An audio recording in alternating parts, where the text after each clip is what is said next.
What if I told you that the very pain, betrayal, and suffering you've endured were not just obstacles, they were the fuel for something far more powerful than you ever imagined?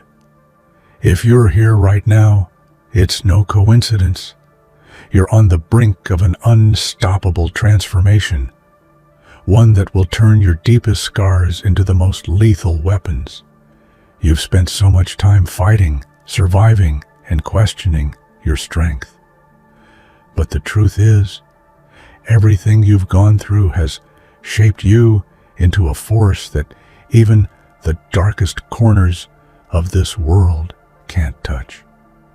You are no longer just someone who has been broken. You are a force that will break everything standing in your way. This isn't about revenge or proving anyone wrong. It's about fully embracing the monster you've become. The world is watching, waiting for you to step into your true power. The question isn't whether you can rise to the occasion. The real question is, can anyone survive the storm you're about to unleash? Your monster side is no longer a hidden part of you. It's your strength, your edge, your undeniable power. The world is about to learn who you truly are, and once you unleash that power, there will be no turning back. The darkness doesn't stand a chance. The question is, are you ready to be the monster they fear? Before we get into this, do me a favor. Hit that like button. Subscribe to help us reach 5,000 subscribers. And leave a comment with what your true power means to you. Let's get this message out to those who need it.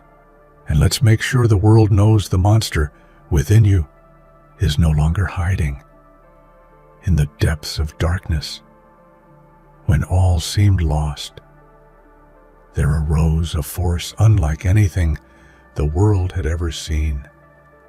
A being born from years of pain, torment, and betrayal. This creature was forged not by chance, but by the relentless grinding of suffering.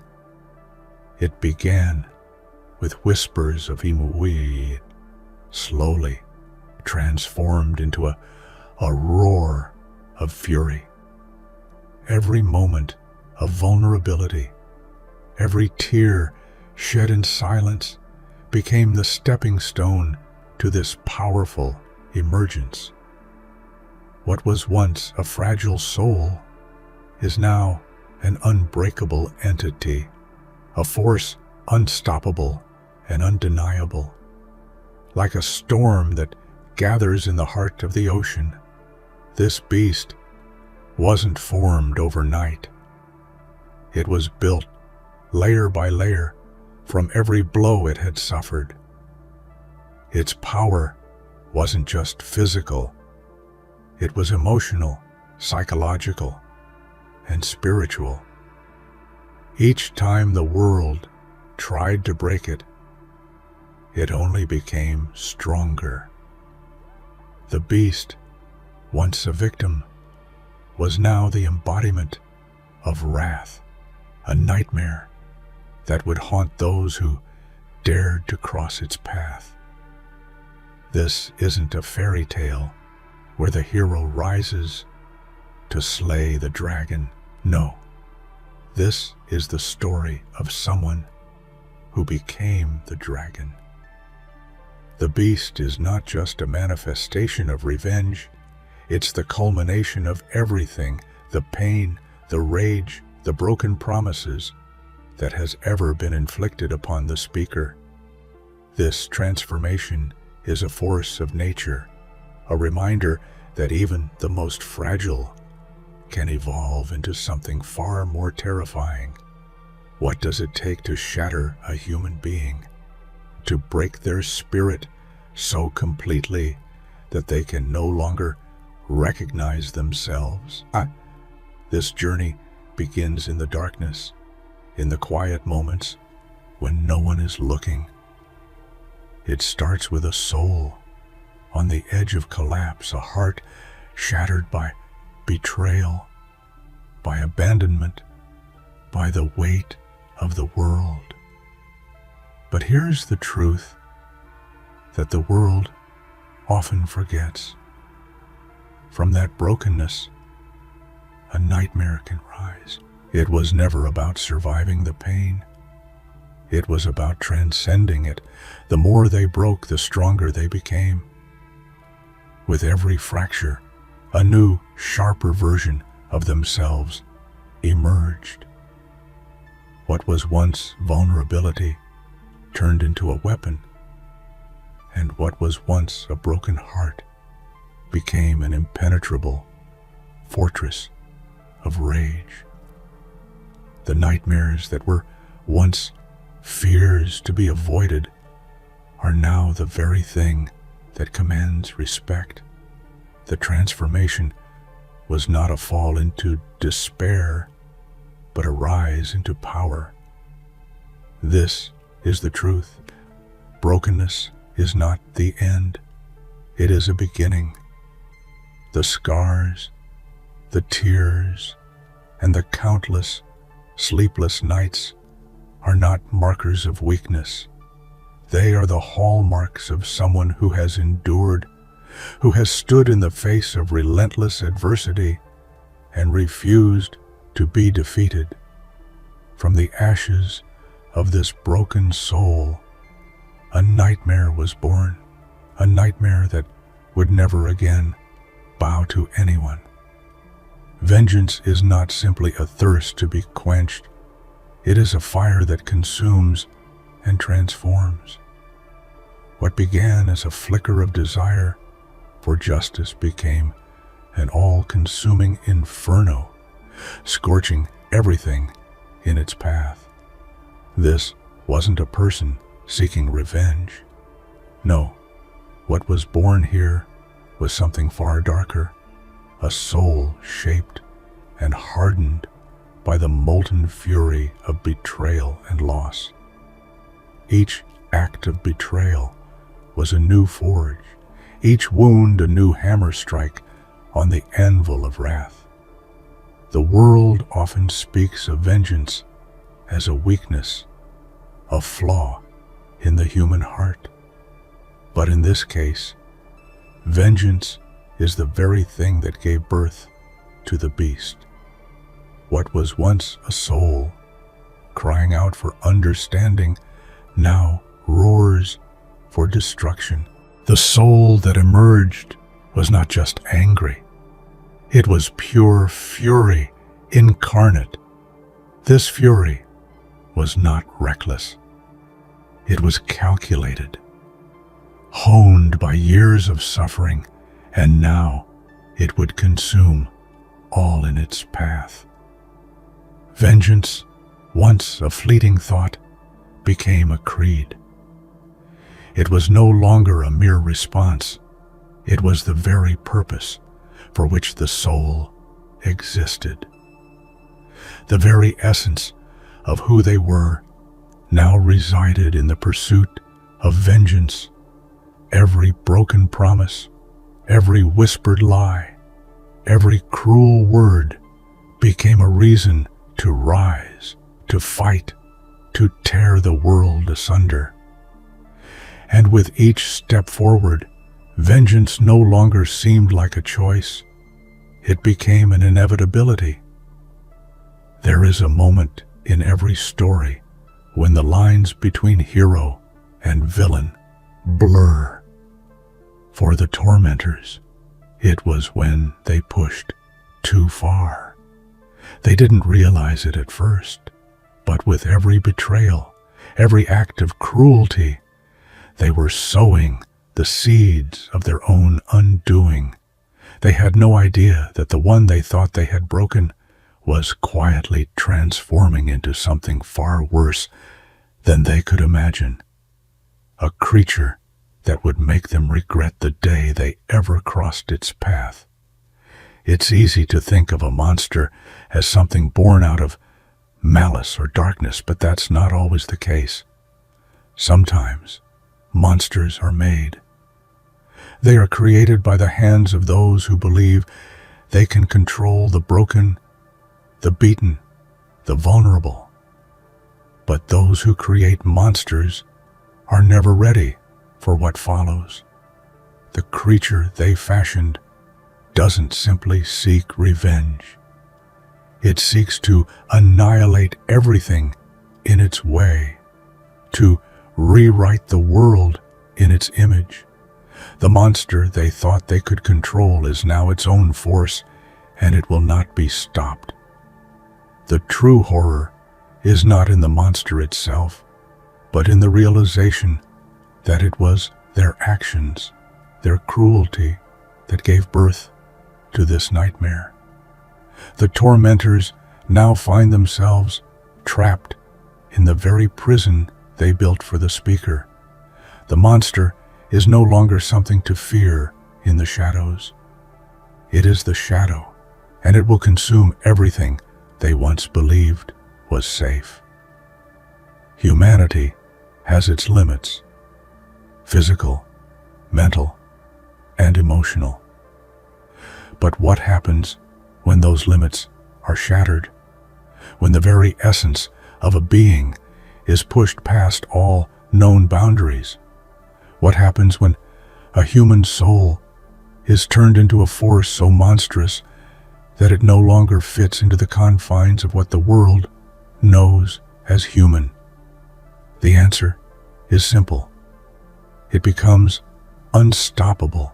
This newfound power is not some random act of violence or rage.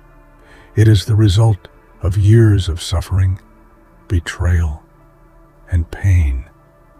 It is power born from the darkest corners of the soul, a power that grows with every moment of weakness, every moment of loss.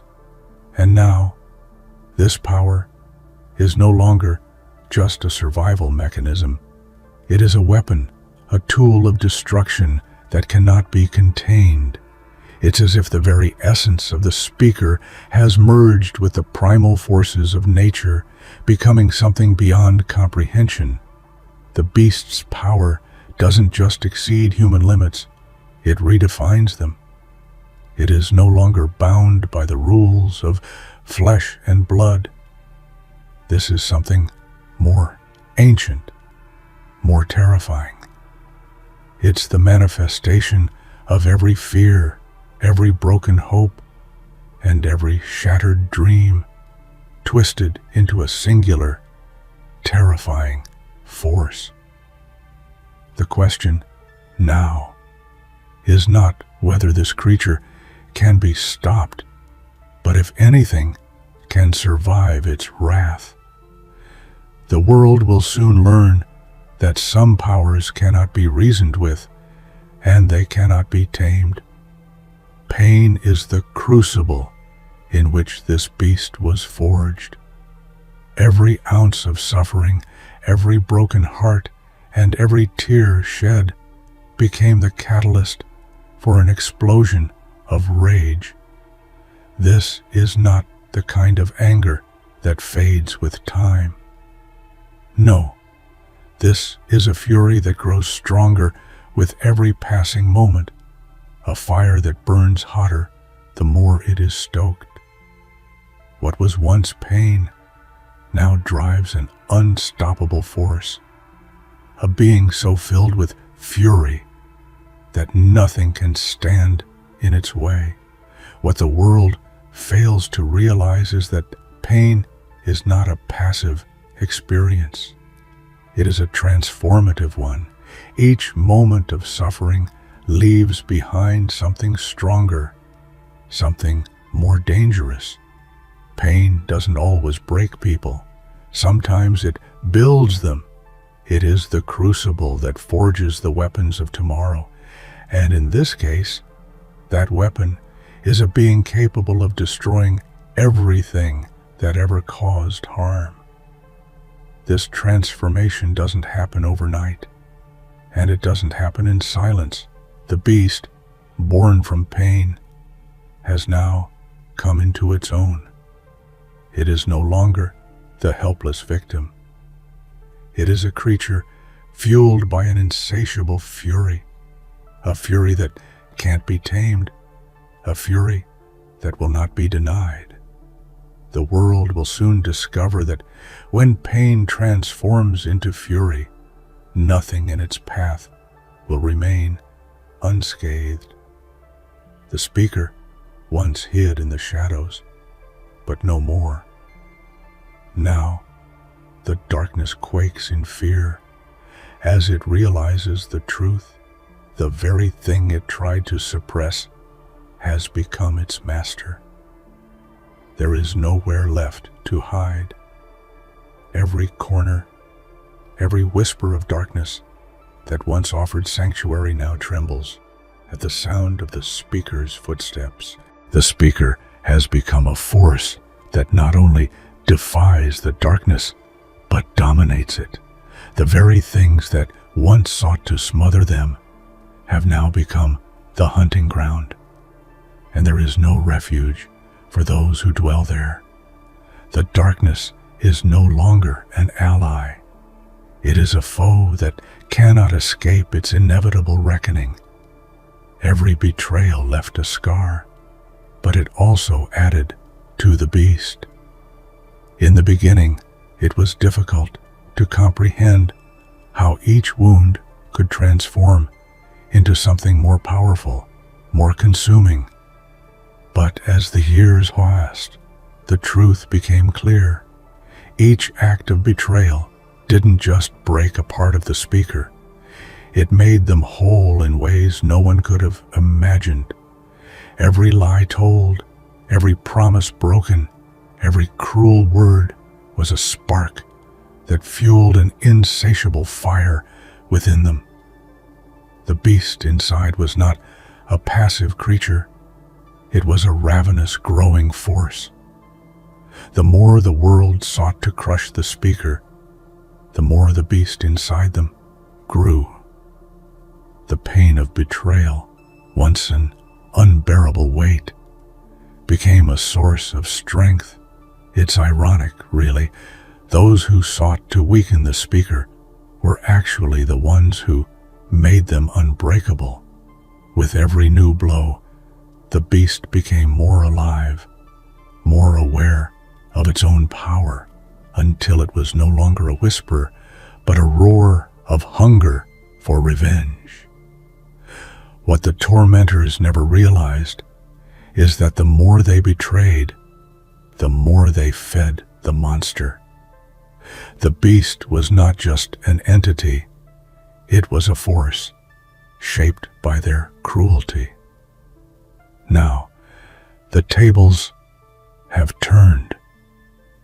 The ones who once held the power are now helpless, trapped by the very monster they created. They wanted to break the speaker, but instead, they birthed something far worse than they could have ever imagined. There's a terrifying moment when those who wronged you realize they can no longer run. It's not just that they fear the monster, they fear the truth of their own actions. The monster, once a figment of their imagination, is now real, and it's coming for them. It's the moment they realize that the very creature they believed was a victim of their cruelty has now become the predator. And there is no place left to hide. In the past, the speaker may have cowered in fear, unsure of their own strength, but that was then. Now, the roles have reversed. The tormentors are the ones in fear, and they can no longer escape the consequences of their actions. There is nowhere left to run, no hiding place in the world that can shield them from the monster they created. Every shadow is an ally to the beast. Every corner is a trap, and every step they take only brings them closer to the reckoning. What's truly terrifying is that the monster doesn't need to chase them. It knows exactly where they are. The beast is not bound by time, space, or geography. It moves through the air, through the silence, through the very cracks in their minds. The very thought of escape becomes a fleeting illusion as they realize that the monster they made is already inside them, tracking their every move. There is no escaping the wrath they've invited. Mercy once existed in the speaker's heart. Once they may have believed in second chances, in the possibility of forgiveness. But mercy, like the other emotions of the past, has been buried, never to be spoken again. What was once an expression of humanity is now a hollow concept, foreign and distant. The speaker no longer seeks to understand or give mercy because it's no longer a language they know. It has become a weakness that will never again have a place in their world. The tormentors, once accustomed to the speaker's empathy, now face something far darker. There is no compassion left, no room for understanding. What they once took for granted, the speaker's vulnerability, has been replaced by a cold, unyielding wrath. Mercy is no longer part of their vocabulary, and what the speaker offers now is only the brutal clarity of their anger. The speaker understands now what the tormentors never could. Mercy doesn't bring peace, it brings pain. It's a tool used to keep the broken tied to the world of their oppressors. But in the speaker's transformation, mercy has been shed like an old skin. What's left is a creature whose only desire is retribution, and it will not stop until it has ravaged everything that dared to break it. Once, there may have been places to hide, shadows, corners, secrets. Those were all safe havens where the vulnerable could escape from the world's cruelty. But now, nothing can escape the monster's wrath. It is everywhere, all-encompassing, an unstoppable force that sees all, hears all, and knows all. There is no place to seek refuge, no safe corner to crawl into. The world itself has become a prison, and the monster holds the key. The beast no longer waits for the opportunity to strike. It strikes first. It is everywhere, in every whisper, in every breeze, in every darkened alley. Even in the brightest of days, the shadow of the monster looms. It watches, it waits, and it moves with a terrifying precision, always just one step ahead. Those who once believed they could outrun it, escape it, are now running out of options. The world quakes as the monster's wrath grows ever closer, and with each passing moment, the realization sets in. There is no escape. The monster is not just a force of destruction. It is an inevitability. For those who wronged it, their fate has already been sealed. The monster's wrath will find them, and there will be no place left for them to hide. It's almost unrecognizable now, the fragile, broken person who once stood at the mercy of the world. The victim is gone, replaced by something far more terrifying, far more dangerous. What was once a soul shattered by loss and abuse has now become a monster whose very presence strikes fear into the hearts of all who encounter it. The victim didn't simply survive their pain. They grew from it, evolved, and became something that no longer fits into the narrow confines of the human experience. What's even more terrifying is that this evolution wasn't just physical, it was psychological.